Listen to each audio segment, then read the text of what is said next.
nessa linha do tempo, é possível que já estão nascendo as crianças que teriam potencial de viver 150 anos. Bom, isso é uma verdade parcial, né?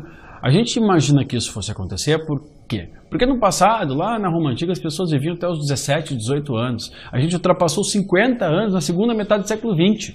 Hoje, nós estamos chegando aí numa média de 70, 74, 76, dependendo do país, do local, anos de expectativa de vida, em função de diversos fatores, né? Sim, a medicina avançou, a tendência é que as pessoas vivam mais, ok, mas, em contrapartida, estudos recentes demonstraram que as crianças, ou seja, essa nova geração, por incrível que pareça, vai ser a única geração que tem expectativa hoje de viver menos do que os pais delas. Na linha do tempo, deveríamos viver mais, na evolução viver mais.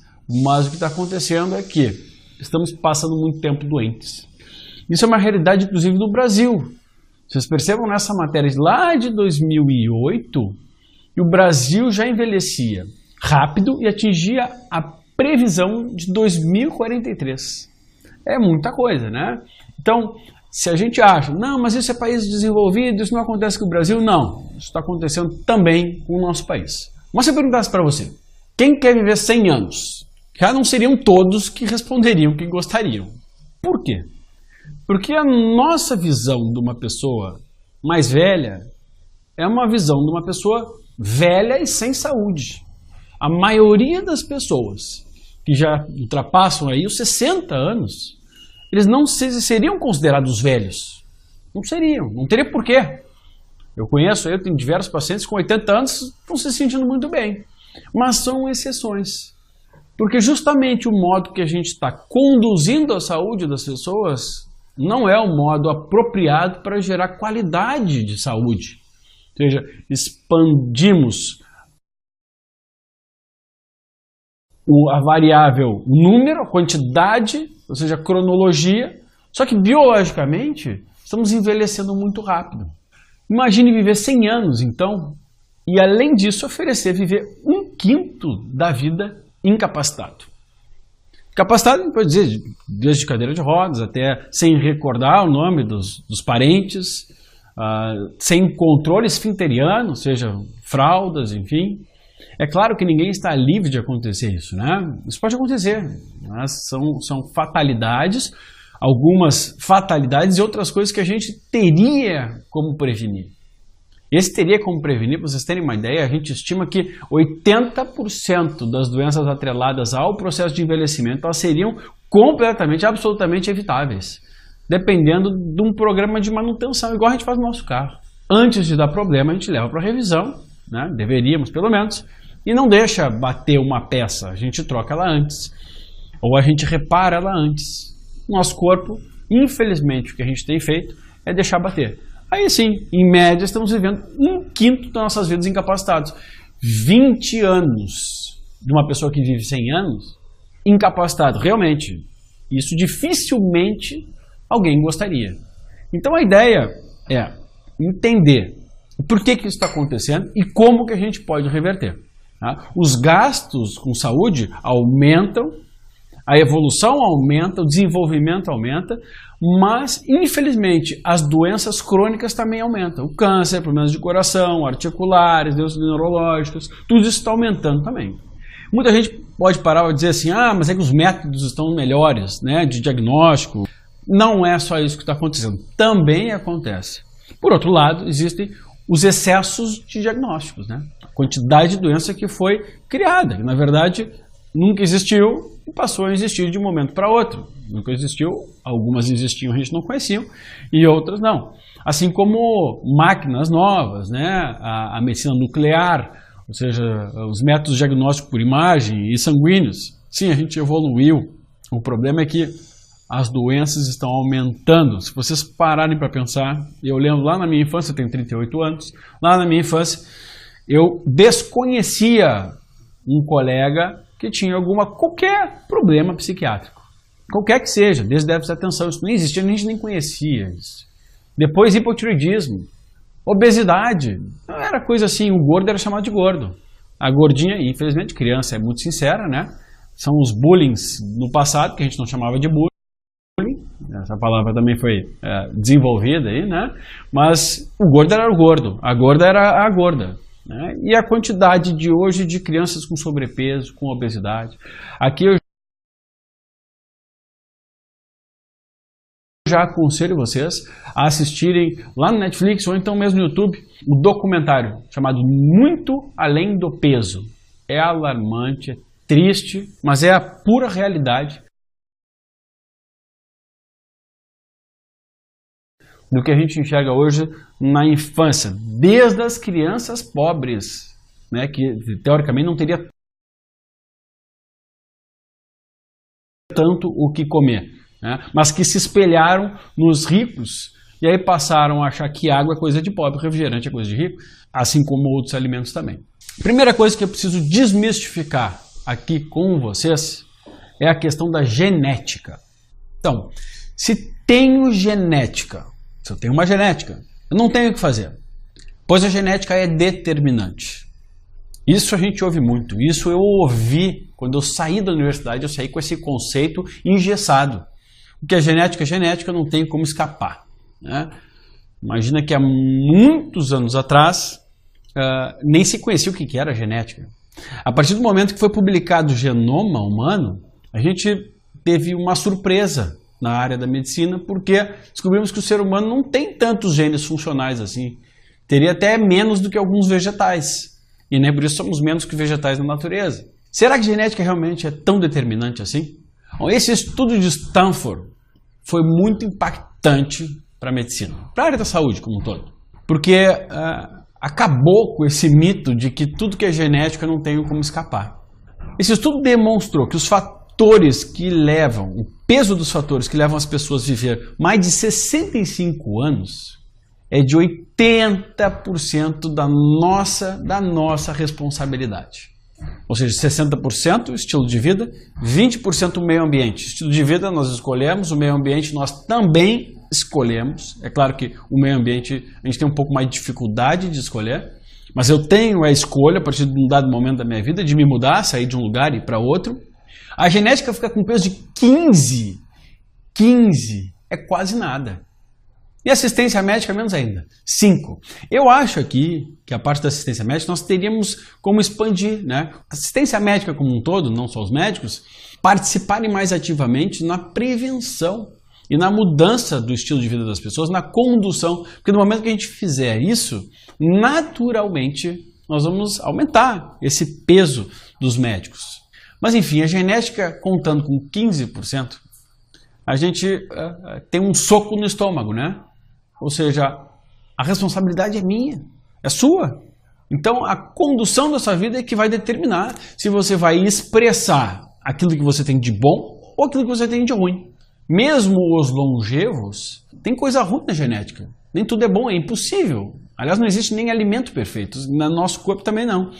Mas, às vezes por querer, às vezes sem querer, ele conseguiu conduzir a genética dele. Vocês não conhecem gêmeos univitelinos? Onde um vai morar... Bom, se vocês não conhecem, vamos pensar no caso aqui. Um nasceu aqui no Brasil, mora no Brasil, o outro nasceu no Brasil, vai morar no Japão. Eles vão ter desfechos completamente diferentes. Sabendo que os gêmeos univitelinos eles têm exatamente a mesma genética. Um pode ser obeso, outro pode ser magro, um pode ter câncer, outro pode infartar, um pode ser longevo, outro pode morrer cedo. O que vai determinar, só para a gente parar para pensar, o que vai determinar então o desfecho, ou seja, a qualidade de vida ou a não qualidade de vida, vai ser a conduta, a condução, o estilo de vida e o meio ambiente. Um exemplo muito claro que a gente tem disso na natureza são nas abelhas. As abelhas, elas são todas como se fossem gêmeas univitelinas. Elas têm exatamente a mesma genética. Mas olha a diferença da rainha para a operária. Uma colmeia, todas são iguais, mas a operária vive só 5 semanas. A rainha vive 6 anos. 6 anos. São 62 vezes mais. E a genética é a mesma. A única coisa que diferencia uma da outra é o alimento. Aí vocês verem a importância do alimento na natureza como um todo. Nós fazemos parte dessa natureza como animais. A abelha rainha, ela é alimentada unicamente com geleia real. A outra não. Olha a diferença que faz. São 62 vezes mais. Imagina então nós, seres humanos, como bem alimentados ou mal alimentados, o que acontece com a gente também? Exatamente esse desfecho pode acontecer com gêmeos univitelinos. Um dos grandes problemas é que a gente vem esperando que façam muito por nós, né? Que lance um novo remédio, que um novo tratamento, um novo milagre, uma nova dieta. E a indústria farmacêutica tem um papel muito importante, sim, para gerar saúde para a gente. Porque através dela a gente teve um desenvolvimento de diversos medicamentos que hoje estão salvando vidas, tratando. Eu não gosto quando as pessoas vêm, olha, eu não gosto de remédio. Eu tenho que entender muito bem essa história de não gosto de remédio, porque eu sou conhecido como médico que não prescreve remédio, raramente. Eu nem lembro a última vez que eu prescrevi. E não por isso eu sou contra remédio. Eu sou muito a favor. E nós não podemos ser contra cegamente. Nós temos que ter filtro. E esse filtro tem que partir principalmente de quem? De quem prescreve. Do médico. Não é mesmo? Então, por trás dessa produção de medicamentos, da indústria farmacêutica, ela lucra muito. E eu acho que é mais do que merecido, né? Nós precisamos receber muito bem pelo que a gente faz, principalmente se o que a gente faz é tão importante para a vida de tantas pessoas. Só que toda vez que entra a questão lucratividade, lucro na história, a gente tem também um outro problema, um outro risco do lucro desonesto, em parte, né? Esse lucro desonesto da indústria farmacêutica não é um lucro desonesto em estar roubando alguém. Ele pode estar roubando a saúde de vocês. Porque a indústria farmacêutica, ela lucra muito com a prescrição de medicamentos. Então, o objetivo dela é prescrever cada vez mais. E não só desenvolver um remédio para curar. Aliás, remédio para curar, às vezes, é contra um pouco os princípios de quem quer ganhar dinheiro. Se eu desenvolvo um remédio para curar a hipertensão, que na verdade a gente vai conversar sobre saúde aqui, vocês vão ver que assim, a maioria é por erro alimentar, por erro de conduta e de escolhas de vida. Mas se eu inventasse um remédio para hipertensão, e aí? A indústria que lucra com venda de remédios antihipertensivos ia perder muito. Eles iam ficar, ao invés de 30, 40 anos de alguma pessoa, um indivíduo, tomando remédio todo mês, todo santo mês, e comprando, tomava uma vez na vida e resolvia. Então não é lucrativo, né? Isso eu gostaria que vocês entendessem. E por trás dessas prescrições existe um mundo que é desconhecido, inclusive para muitos médicos. Não é que seja desconhecido, é que muitos médicos não param para entender e para pensar o que acontece desde a faculdade, onde quase que somos aliciados, assim, para começar a prescrever, esse aqui é bom, esse aqui é bom. E a gente vai aprendendo, às vezes, com o representante. Aqui, são livros, e é isso, não é o Vitor falando para vocês, apesar de ser algo tão óbvio, né? Só explicando dá para entender, mas são livros e mais livros. São livros contando como é que os fabricantes de medicamentos criam doenças, patrocinam pesquisas e fazem um lobby milionário para vender cada vez mais remédios aos consumidores finais. Livros que eu estou indicando aqui para vocês e que são interessantes, não para a gente ficar com raiva da indústria, para a gente ter filtro. E eu acredito que seriam livros fundamentais, cruciais para todo médico ler. Eu li todos que eu estou recomendando para vocês. Por quê? Porque assim a gente poderia ter mais filtro. Só isso, não é ficar contra a indústria farmacêutica. Já que depende da gente para prescrever, a gente teria mais filtro. Aqui é verdade sobre os laboratórios farmacêuticos, como somos enganados e o que podemos fazer a respeito. A verdade sobre as companhias de farmacêuticas, remédios que curam, remédios que matam, o lago negro da indústria farmacêutica, como a medicina natural pode equilibrar essa equação. Esse é outro cuidado, né? Nem tudo que é natural é bom, né? Eu posso pegar o veneno de cobra, que é natural, e matar alguém, né? Eu posso fazer um veneninho de uma planta, não é que é natural seja bom. O natural é o meio natural de enxergar e de equilibrar o corpo, ou seja, pelas nossas escolhas, pelo estilo de vida, atividades físicas, alimentação, nutrientes, micronutrientes, vitaminas, minerais, antioxidantes. A gente vai conversar bastante sobre isso. Esse livro, inclusive, foi escrito por um professor brasileiro, Dr. Arthur Lemos, de quem já fui aluno, e é um livro excelente, só a pessoa tem que ler no final de semana, porque durante a semana a pessoa fica tão impactada com as verdades e as provas, que a gente às vezes fica até com dificuldade de dormir. Esse é o Prêmio Nobel de Medicina, denunciando, né, que as farmacêuticas bloqueiam medicamentos que curam porque não são rentáveis. Prêmio Nobel de Medicina, não é Vitor falando? Bom, deixa eu alertar novamente vocês. Não é para ficar com raiva de farmacêutico, não é para ficar com raiva de remédio, de quem prescreve, não é esse o objetivo. O objetivo é filtro, é só isso. Aqui a gente tem a notícia também do ex-coordenador, na verdade ele ajudou a escrever a Bíblia, né? O que se considera a Bíblia é o livro principal da psiquiatria tradicional, reconhecendo que a gente transformou muitos dos problemas que são cotidianos das pessoas em transtornos mentais, né? Então hoje existe um excesso de diagnóstico em transtornos mentais, para tudo a gente tem um remedinho. A pessoa está ali, acabou um namoro, eu já atendi aqui diversas meninas, 17 anos, acabou um namoro e ficou depressiva. Depressiva, meus amigos. Quem que não fica triste a hora que acaba um namoro?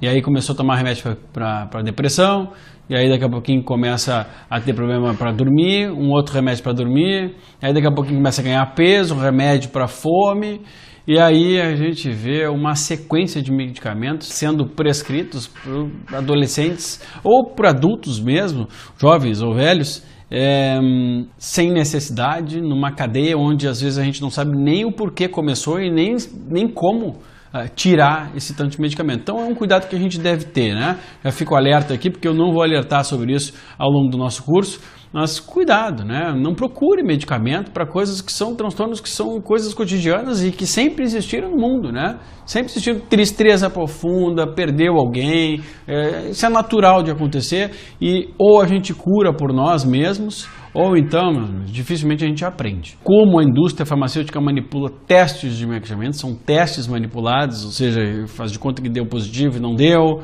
Como o SUS também lucra com esse tanto de prescrição, que não imagina, né, que no Brasil se lucra com tudo, né, infelizmente. Até com a compra de medicamentos, há desvios, né. E aqui outro prêmio Nobel de Medicina denunciando que as revistas de alto impacto distorcem a ciência. Bom, quando eu publiquei isso e falava sobre isso há 8 anos atrás, eu era taxado de louco, né? Não, porque está incitando que a ciência pode estar errada. Não, a questão não é estar errada, ela pode estar sendo manipulada em parte. Então, por que eu me dei conta disso? Porque muitos estudos não fechavam a história. Eram estudos que, um estudo que falava bem sobre uma coisa que não poderia ser boa, e aí patrocinadores do estudo, justamente quem se beneficiava com a venda do produto do remédio.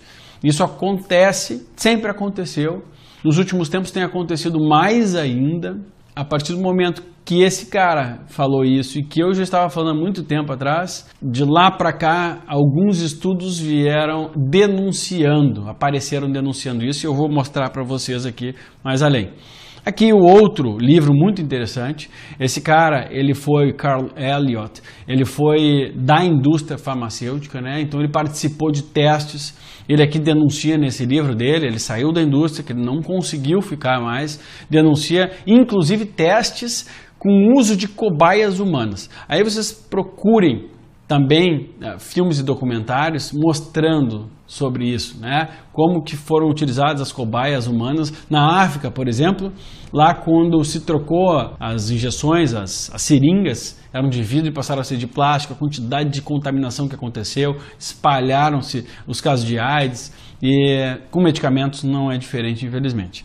Bom, qual é um dos grandes problemas então, gente? Vamos sair dessa primeira parte e vamos começar a entender a ciência, tá? Então agora a gente vai passar para a segunda parte. Eu já fiz essa introdução com vocês para contextualizá-los, para vocês entenderem o problema que temos, né, dentro da saúde, que não é só a questão de conhecer ou saber ou ter informação, mas é uma questão bem mais ampla de compreender onde estamos inseridos e como que a gente tem que driblar alguns problemas, alguns obstáculos. E agora a gente vai para uma segunda parte, que é mais curta, que a gente vai falar mais sobre a história de medicamentos e suplementos, se é necessário um ou outro, quais são os perigos de um ou outro. É uma parte mais curta e muito importante vocês começarem a entender.